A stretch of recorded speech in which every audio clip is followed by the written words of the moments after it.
प्रवासी दिवशी भरते. या यात्रेचं मोठं नवसाला पावणारी मेसाई आहे आणि पाहुण्यांना खूप मेसाई दार्जिन आहे. मेसाई देवीचे कार्यक्रम आमच्या दिवशी आदल्या दिवशी नृत्यांगाचा कार्यक्रम झालेला आहे आणि यात्रे दिवशी सकाळी पहाटपासून पूर्ण गावाले मेसाईला दंडवट घालतात आणि आपला काय जो नवस आहे तो देवीकडे मागतात. यात्रे दिवशी खूप यात्रेकरू बाहेरगावचे देवीला दर्शनासाठी येतात आणि यात्रे दिवशी संध्याकाळी म्हटलं तर 12 वाजता पारंपरिक सोंगे निघतात, ज्यामध्ये रामायण महाभारत युद्ध वास्तुस्थितीत दाखवले जाते आणि त्याचबरोबर छबिनाही काढला जातो आणि मेसाई देवीची पालखी समोर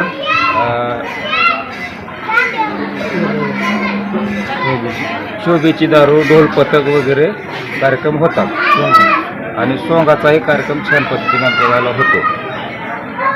कुस्त्याचं नियोजन असतं का? कुस्तीचं नियोजन मेसाई यात्रेच्या दुसऱ्या दिवशी संध्याकाळी 6 वाजता असतं आणि बाहेरगावच्या बी मोठमोठे मुलं आमच्या गावात कुस्तीसाठी येतात आणि पारितोषिक त्याच पद्धतीने त्यांना मिळतात.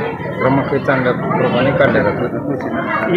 यावर्षी एक आम्ही नवीन उपक्रम राबवला आहे की आसपासच्याही खेड्यात कुठं झालेलं नाही की ट्रॅक्टर टोचे स्पर्धा आम्ही या आमच्या गावात मेसाई देवी यात्रेनिमित्त भरवल्या होत्या. त्याच्यामध्ये वाघोली आणि बारकेवाडीचा क्रमांक पहिला आलेला आहे त्या टोचे स्पर्धेमध्ये आणि त्यात यात्रेच्या आदल्या दिवशी आमच्यात ऑर्केस्ट्राचा कार्यक्रम पार पडलेला आहे आणि यात्रे दिवशी दरवर्षीप्रमाणे यावर्षी 60-70 बकरे देवीला नवसपूर्ती केलेली आहे. तुम्हाला पशु हत्या होते असं वाटत नाही का? नाही, पूर्वीपासूनच आमच्या देवीला म्हणजे त्याचं हे आहे, महत्त्व आहे. आम्ही जुन्या रूढी परंपरेने पुढे पाळत आलेलो आहे. किती बकरी यावर्षी 100च्या आसपास बकरी झालेल्या आहेत. बघल तेवढी यात्रेचं प्रोत्साहन जास्तीच आहे प्रत्येक वर्षी. पहिल्या वर्षी बघितलं तर थोडं कमीच होतं. यावर्षी 100च्या जवळपास आता अध्यक्षांनी सांगितलेलंच आहे 100 बकरी झाली. परत सोंगाचा कार्यक्रम होत आहे, कुस्त्याचा होत आहे आणि महत्त्व असं आहे आमची मेसाई देवी जी आहे ती पाहुण्या रावळ्यासाठी जास्त प्रसिद्ध आहे. गाववाल्यापेक्षा पाहुण्यांचा जास्त प्रमाणात प्रतिसाद आहे आणि प्रत्येक वर्षी रक्तदान शिबिर, परत सोंगाचं, कुस्त्या, महाप्रसादाचं चालू झालेलं आहे. आता पोरांनी प्रत्येक म्हणजे असं एखाद्या कीर्तनाला अगर कसं जसं प्रोत्साहन आहे तसं गावात जर म्हणलं प्रसादासाठी नाव द्या तर लगेच.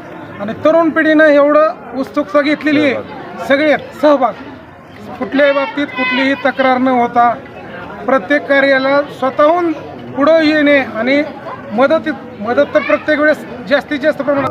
आम्ही कमिटी म्हणून पूर्ण गाव असल्यासारखंच कमिटी आहे. पूर्ण मिळून आम्ही पूर्ण यात्रा पार पडतो.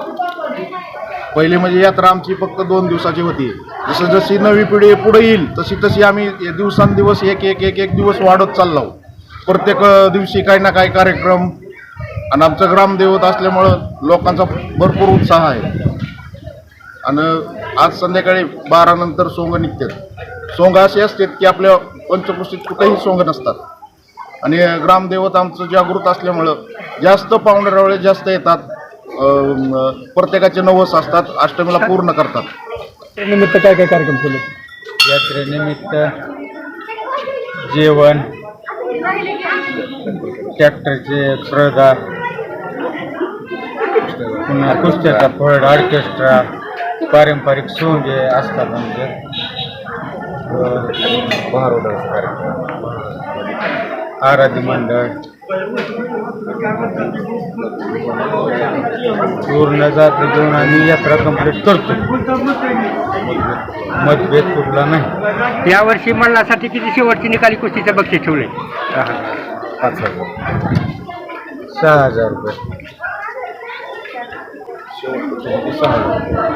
तरी सर्व पंचकृषी मल्लांनी यावे. तरी सर्व पंचकृषी मल्लांनी बाबळगावमध्ये यावे, कुस्त्यासाठी यावे. ओके ठीक आहे.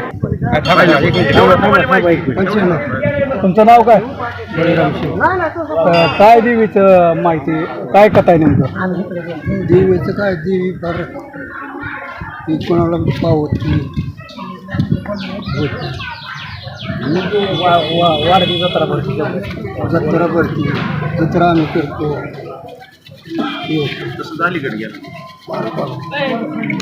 तुमच्या लहानपणी कशी होती यात्रा? छोटीशी होती 150 रुपयाची होती. हो, मग आता जास्त वाढले वाटतं यात्रा आहे. नाही वाटलं म्हणजे काय 100 पटीने वाढलं. म्हणजे पुजारी म्हणून काम करतात. कधीपासून पुजारी म्हणून काम करतात? पुजारी आता आमच्या आज्याचं आणि आजीचं आमच्या अगोदरचं पुन्हा तिथून माझं 79 वय आहे. तर मी जेव्हा कळतो होतो तेव्हापासून देवाची दिवाबत्ती करायची, झाडून झोडून काढायचं, पावसा पुन्हाला सारवायचं. तुम्हाला सांगतो काय कुणी पासाभर दिलं घ्यायचं, कुणाला बोलायचं नाही, कुणाला साठवायचं नाही. आता मी ते करेन. देवीचा काय अनुभव? देवीचा अनुभव ज्या वेळेस निजामचं राज्य राजवट होती होतं का? हो. त्यावेळेस मग रजाकर तिकून यायची खाल्लाकून मोफाच्या रानाकून. त्यावेळेस आमच्या शिवाच्या हाता आला की आंधळा व्हायचा की त्यांनी तसंच महागारी जायचं. म्हणजे रजाकार तुमच्या गावात आलेच नाही? आलीच नाही. आणि आमच्या गावात कधीच काही कुणाचं काय वाटोळं केलं अगं काही नाही. जागृत देवस्थान असं आमचं सगळ्या गावाल्याचं म्हणणं.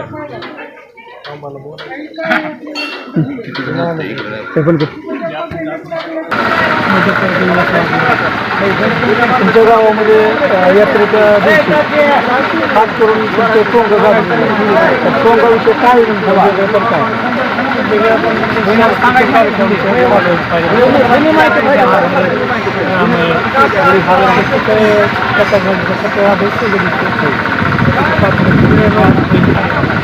दारूबंदी गोनविषयीचा सोंगे अशी समजून होते.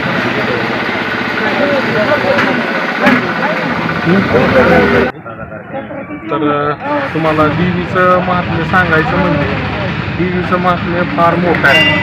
आणि बाभळगावच्या प्रत्येक नागरिकाने या देवीचं महात्म्य माहीत आहे. परंतु तुमच्या माध्यमातून बाहेर जे आहेत लोक किंवा संबंध महाराष्ट्रामध्ये आपलं देवीचं महात्म्य पोहोचावं तुमच्या माध्यमातून हीच अपेक्षा करतो. देवीचं महात्म्य असं आहे की पुरातन जुनं होतं, आता ते नाही, नवीन बांधकाम झालेलं आहे त्याचं.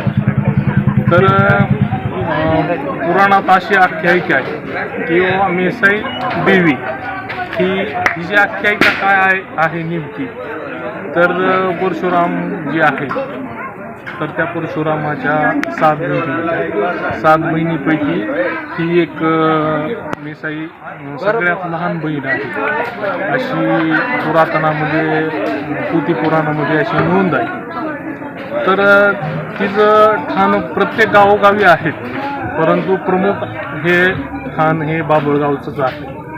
कारण का ज्या वेळेस रामायणामध्ये जर विचार केला आपण तर प्रभू श्रीराम हे आपल्या एडशीच्या मार्गाने हे श्रीलंकेकडे गेले. तर त्या ठिकाणी तुळजाभवानी आणि एडेश्वरी ह्या श्रीराम प्रभूने फसवण्यासाठी आले होते. तर त्याच कालखंडामध्ये हे मेसाईचं देवस्थान इथं म्हणजे मेसाईचं देवस्थान इथं राहिलेलं आहे. तर ही अशी आख्यायिका मोठी आहे, परंतु एका दिवशी आपण ती संपूर्ण आख्यायिका आम्ही तुमच्या माध्यमातून लोकांना सांगू. आणि दुसरी गोष्ट सांगायचं म्हणजे आज चैत्र कालाष्टमी आहे. या चैत्र कालाष्टमी दिवशी यात्रा असते देवीची, फार मोठी यात्रा असते. जसा काळ बदलेल तशी यात्रेचं स्वरूप पण बदलत चाललेलं आहे. परंतु जे काय पारंपरिक कार्यक्रम असतात ते पारंपरिक कार्यक्रम गावाने तसेच्या तसे शाबूत ठेवलेले आहे. त्याच्यामध्ये काल अष्टमी दिवशी आज रात्री 12 वाजता सोंगे असतात. सोंगे म्हणजे महाभारतातील युद्ध आणि रामायणामधील युद्ध. बसा खाली खाली बसा.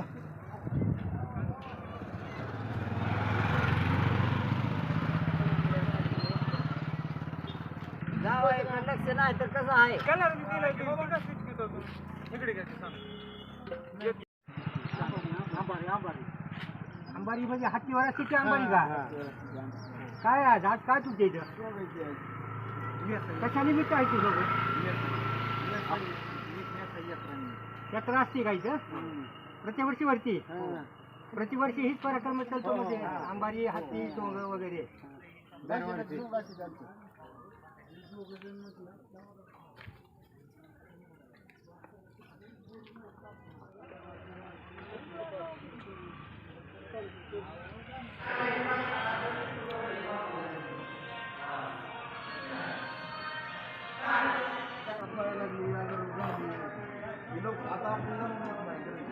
तुमचं नाव सांगा. दत्त जयवंत वाघमारे. सोंगामध्ये कुठलं पात्र असतं? रावणाचं. काय असतंय? रावणाचं म्हणा. हा, पण त्या सोंगाच्या ह्याच्यात अंगाजाचं माझं युद्ध आहे. युद्ध आहे तर त्या युद्धामध्ये बोलता का तुम्ही? काय असतं नेमकं ते? काय असं सांगू का तुम्हाला? हो. हे पाली खाऊ शिष्टाई करणार. तू कोण आणि तुझा पिता कोण ते अगोदर सांग. असं युद्ध असतं. अशा प्रकारचं युद्ध असतं. पहिला ही भाषण आहे. किती वर्षापासून करता तुम्ही सोंग? 50 वर्षापर्यंत. 50 वर्षापासून. तुमच्या वयाच्या आता नसते सोंगात? नाही ती एक बी नाही. जे विद्यार्थ्याला तुम्ही म्हटलं जातं पुढल्या ह्याला समजा ते काय तुम्हाला शिकवलंय का तुम्ही नोंद केली का काय केलंय त्याचं? शिकवणी नाही नोंद नाही काय नाही. पाठांतर. लिहून घेतलंय आणि पाठ केलंय. लिहून कुणाकडून घेतलं म्हणजे कुणी माहिती सांगितली तुम्हाला ह्याची? आमच्या चुलत भावाकडून. मग ते पण पहिले हे करीत होते का असे म्हणजे तुमच्यासारखे म्हणजे मग असे ती पहिले जत्राच करत होती त्यांच्या वडिलापासून आजी पंजापासून आहे. परंपरा आलेली म्हणत माझ्या पंजापासून म्हणले परंपरा आली नाही तर काय झालं.